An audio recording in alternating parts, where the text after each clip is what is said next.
Hey there, my name is Alex. I am the Silver Mont, and in this video I am going to answer your questions about Elden Ring. I made a video not long ago talking about my impressions of the game so far. Feel free to check that one out for a more general look at the game. As with that video, I will try and keep this one relatively spoiler free, although due to me answering questions from other players, it's liable to have a few more spoilers, and at this point many people have had access to the closed network test, so lots of information is out there. That said, let's get right into it. Calm on Twitter asked, do you make your own character or do you play as someone new? In the network test, you choose a preset. In the final game, you will most likely be creating a character in the same way you would in the Dark Souls trilogy. There is expected to be 10 starting classes for players to choose from. It is reasonable to assume that one or two of them may be presets from the network test, like the Prophet, for example. Raven on YouTube asked, I know they said the bonfire has guiding light and you can choose to follow, but other than that, how do you think they're going to push players towards certain areas for a natural progression of difficulty, since it's open world and not as linear as Dark Souls is?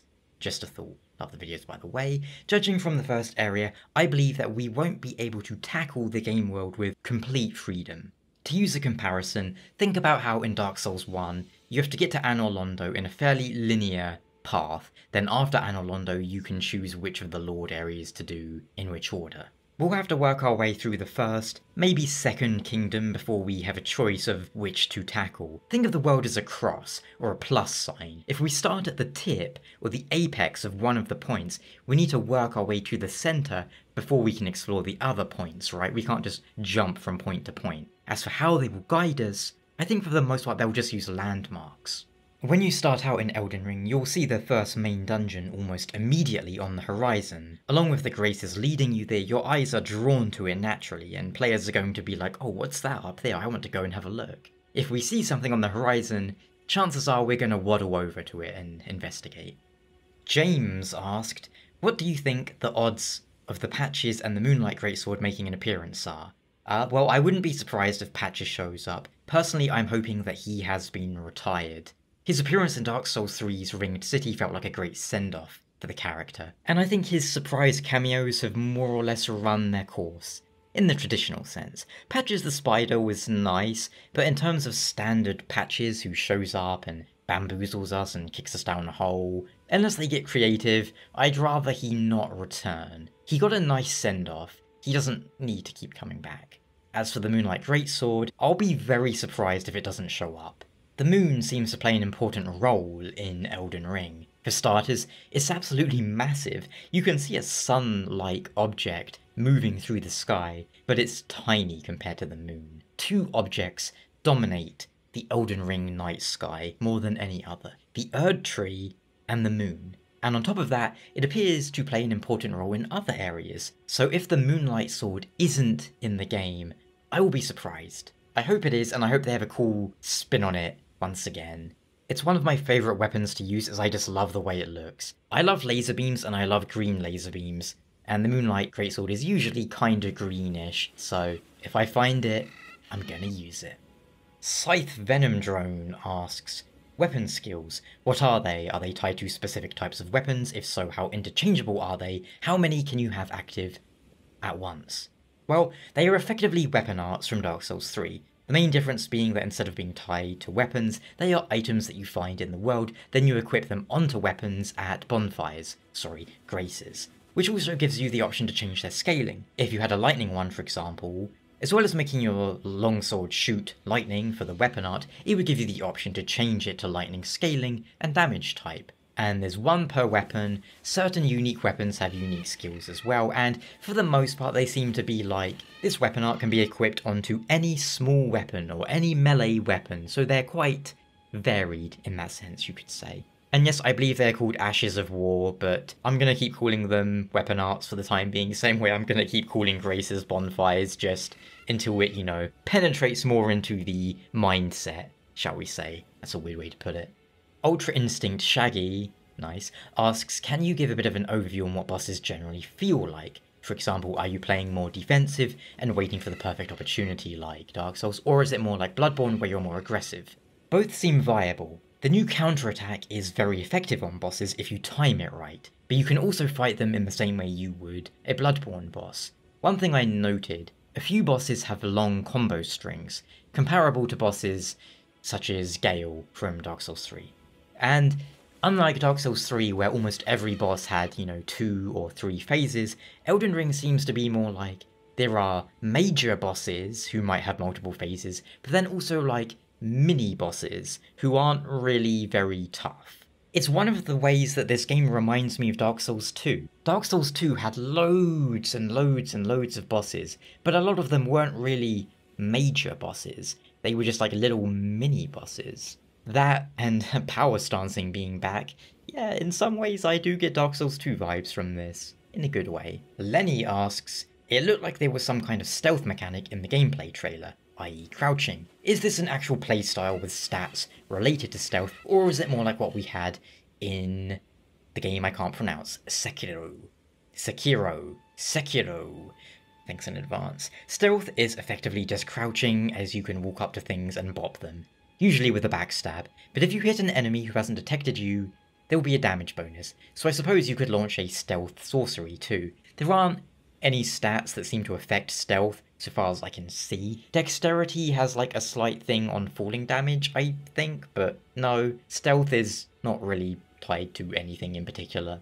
There may be certain spells or items that enhance stealth, such as things we've had in Dark Souls before, where it makes you quieter or, kind of invisible, things like that, or chameleon, but it's not going to be an extremely fleshed out mechanic, no more than it was in Shadows Die Twice.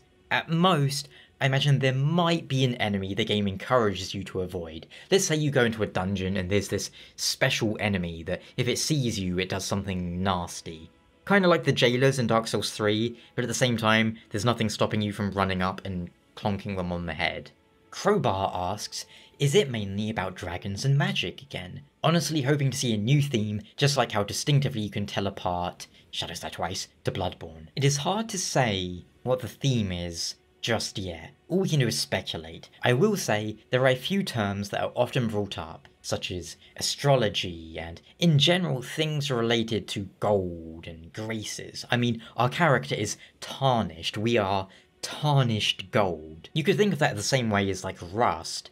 The reason they pick tarnished is that it sounds more epic or grandiose than just if our character was called rusted, You could say that gold itself is the soul of Elden Ring.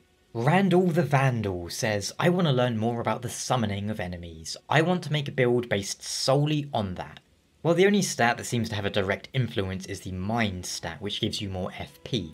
I'm not sure how the damage scaling is going to work on these summons. We need the game in our hands for more intense testing. I think they may scale with either level or weapon level, if I had to guess, but we'll see. Here's the interesting part. If they scale on weapon level, they'll be really good for level 1 playthroughs. If they scale on your level, then they won't scale as well on a level 1 run, of course, but they'll still be useful for distracting enemies. I expect speedrunners will be using these in some way.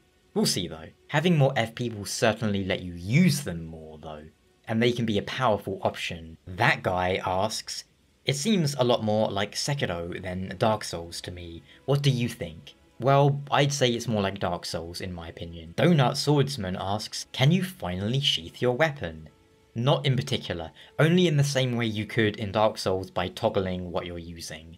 Tyrant asks, why do sorceries look so great and my primitive Unga Bunga brain wants to go int instead of strength? Sorceries are very flashy as usual, even more so in fact, although right now, keep in mind this may change, maybe it should, incantations, the miracles, seem better. Putting points into sorcery doesn't seem like it gets you as much variety and bang for your buck as incantations do, as they give you heals, status cleanses, offensive and defensive options. Sorcery will no doubt give you some utility like full control, and there might be some really good sorceries that, need you to go into them, but right now at least, feels a little underutilized compared to incantations. We'll need the full spell list, of course, to be certain. Mr. Bop asks, is it fun? Yes, I really enjoyed exploring the world. If your primary interest in these games is the exploration aspect, I think you will love it. I am wondering how it's going to hold up on repeated playthroughs once you've found everything. How is the replay value with build variety and multiplayer? Will it be enough to sustain interest? We will see. ON asks, do you think that adding mechanics like resource gathering and item crafting is just trend chasing because every open world game nowadays has them? To an extent, it feels like, well, we have an open world so we need resources and crafting, right? But it might also feel as if it were missing something if we weren't gathering items now and then. Thankfully, it feels non-intrusive and harmless from what I've played so far, as you can pick up items instantly while zipping by them. It's not like you have to crouch down and pick stuff up. And let me just say, I know that's not realistic, but I love that. I love that I don't need to slow down, I can just pick stuff up whilst going over it. I would love even more if I just automatically picked it up by going over it. The crafting, likewise, doesn't feel mandatory, but it's a nice way to stock up on certain items like firebombs, throwing knives, and tools of that nature. If you have to have a crafting system and a gathering system, make it fast, painless, and seamless. Don't make us spend hours wasted on it. Gunter the Penguin asks, does the current mounted combat feel overpowered, or it could be used to cheese encounters? Tough question to answer, but some of the enemies definitely seem to struggle with the player being mounted, like their AI isn't really equipped for it, but it's also harder to hit them precisely from your end. I absolutely think you're going to be able to cheese certain things with it, if you so wish. My strategy for fighting the large flying boss in the lake, if you know which one that is, was to run up, smack it, then zip away on the horse, wait for it to lose enmity or aggro. See, the boss has a wind up every time you initiate a fight with it, similar to Monster Hunter enemies roaring at the start of a fight. So my hit and run strategy worked very well, especially if I, run up to it, use that really strong sorcery that was like a massive sword swing, or actually no, I think that was a weapon art, not a sorcery, but whatever. Then just run away. Wrist asks, do you have a favourite soundtrack and NPC you found so far in the test? I liked the NPC with the really big hat. I don't really want to give more details about him for spoiler reasons, but there's only one NPC in what we've played so far that has a big hat, so you probably know who I'm talking about. As for the music, I liked the main menu theme, the one from the announcement trailer. The drums in that one are just awesome. Like, dun, dun dun dun dun. Some people are saying they copied the Man of Steel theme. I think it's more that they're just drums. They're similar sounding drums, sure, but they're drums. Now, get a few questions about poise, because in my video I said poise is gone, as in the stat in our screen, our menu status screen is gone. Poise is in the game, but it's very hard to understand how it works precisely right now, as it seems like it might function somewhat differently in PvP and PvE perhaps. But here's what the game itself said about poise. I'm paraphrasing as it was a loading screen tip that I didn't have time to write down or take a screenshot of. Heavy armor provides poise. Two-handing heavy weapons may provide similar effect. The fact that poise isn't visible on armor is interesting. One theory I have is that poise will be a set value on different armor classes. For example, any light armor would have 1 poise, medium would have 2, heavy would have 3. But then it's not like armor has ever been divided into those specific categories. It was always more of a player categorization of armors, just to make it easier to navigate. So we'll need to wait and see how it works in the final game. Keep in mind, poise has been adjusted frequently throughout the series' history. I made a whole video on it not long ago, and in my opinion, I think Dark Souls 1 had the best poise system, even if it kind of broke PvP, because it actually meant that heavy armor was worth a damn. The problem came from min-maxing, allowing people to fast roll with huge poise. Personally, I would like to see a mobility system that allows different playstyles. In other words, if you have high poise, you can't also be fast rolling. It should absolutely be a choice, in my opinion. And to finish up, I'll quickfire a few questions that had various forms, but more or less are asking the same thing. Co-op functions much as you would expect. You can put sign down and try to invade others. I believe you can only be invaded by one enemy unless you specifically use the item that lets 2 invaders show up, and has no plus side. It's literally just an item if you want to be invaded by more than one person, I think. I also think you can only be invaded when you have a co-op phantom present. I could be wrong there though. It was kind of hard to judge from the network test. You can place down summoning signs, or you can send your sign to a pool.